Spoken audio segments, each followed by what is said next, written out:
আপুনি এই কথাটো মানিবনে যে এজন ব্যক্তিৰ উপস্থিতিয়ে ইমান ভেলিউ এড নকৰে যিমান তেওঁৰ অনুপস্থিতিয়ে আমাক অনুভৱ কৰায় যে তেওঁৰ ভেলিউ কিমান আছে? সঁচা কথা। মানে কেতিয়াবা ৰিয়েলাইজ হয় যে আজি ধৰক আপুনি যিখিনি কাম কৰি আছে কাইলৈ মই নাইকিয়া হৈ গুচি গ'লে তেতিয়া ৰিয়েলাইজ হয়তো কৰিব যে এই কামটো এই মানুহজনে কৰিছে। মানে সকলো ক্ষেত্ৰত আপুনি ৰাজনৈতিক ক্ষেত্ৰত চাওক, তৰুণ গগৈ ডাঙৰীয়া যেতিয়া মুখ্যমন্ত্ৰী আছিল সেই সময়ত সকলোৱে কৈছিল যে অমুক দুৰ্নীতি হৈছিল, বানপানী আহিলে তেওঁ বাদ দিয়া আহে বুলি কয়। আজিৰ তাৰিখত তেওঁৰ কথা সমালোচনা কৰিবলৈও মানুহে ভয় খাই শ্ৰদ্ধাত ভাবি লয় যে তেওঁ থাকিলেই ভাল আছিল।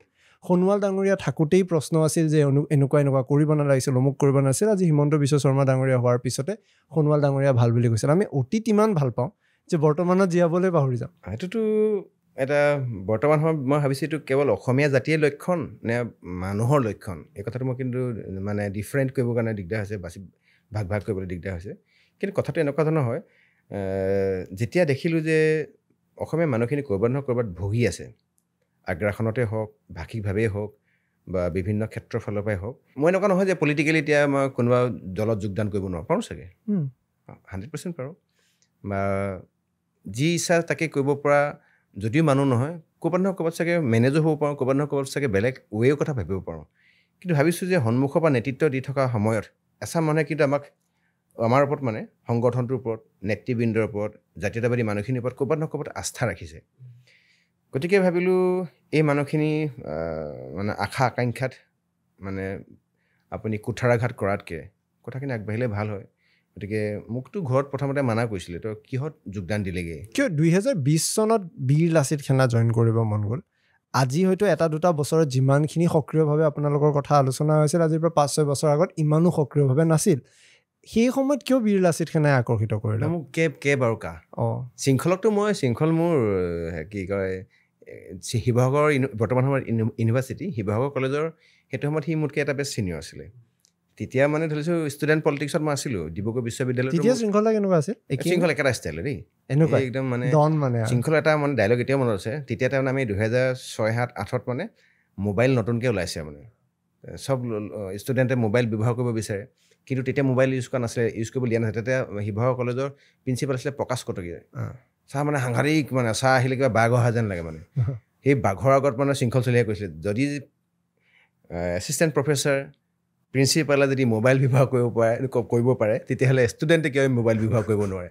সি মানে তালফাল লগাই কৰিছে তেতিয়াৰ পৰা শৃংখলৰ। কিন্তু মই তেতিয়া ইমান অনুপ্ৰাণিত নাছিলোঁ, মানে শৃংখল অলপমান উৎপাত চুৎপাত কৰে। মই ঠাণ্ডা মানুহ, য়োগা চিগা কৰোঁ, একদম কুল মাইণ্ডেড থাকোঁ।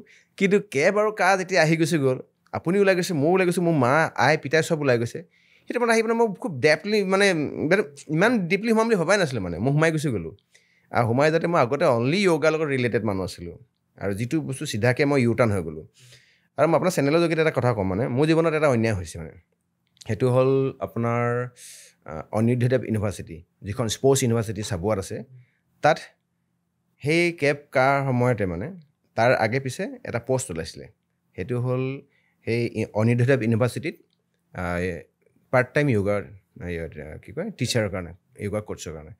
তেওঁলোকৰ আনুমানিক চেলাৰী আছিলে পাৰ মান্থ 50,000 আছিলে, আৰু তাৰ ভিচি আছিলে VK বাৰ্মা। VK বাৰ্মা অলপ দিনৰ আগত তাৰ পৰা তেওঁ চাকৰি ৰিটায়াৰমেণ্ট হৈছে।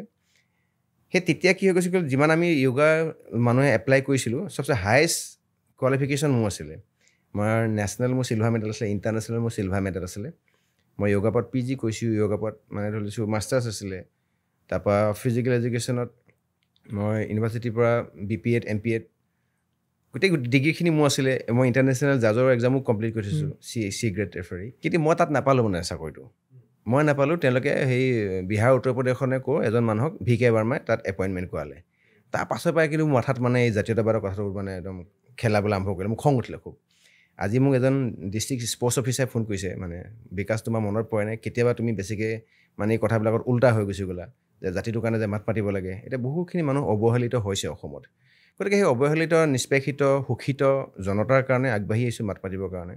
আৰু অহা কালিলৈ যদি কিবা কাৰণত যদি মানস ৰবীন দাক যদি কোনোবা মানুহে যদি এনেকুৱা ধৰণৰ যদি আপোনাৰ অত্যাচাৰ আগ্ৰাসন চলায়, প্ৰথম মই যাম মানে মানস দাৰ কাৰণে। মানস দাৰ প্ৰতি কিবা এটা আছে তাৰমানে। মানস দাৰ প্ৰতি নহয়, আজি মোৰ অৱয়বৰ কাৰণেও থাকিব। কিন্তু অৱয়বৰ নামটো আপুনি এবাৰ লোৱা নাই। এতিয়া কৈছোতো।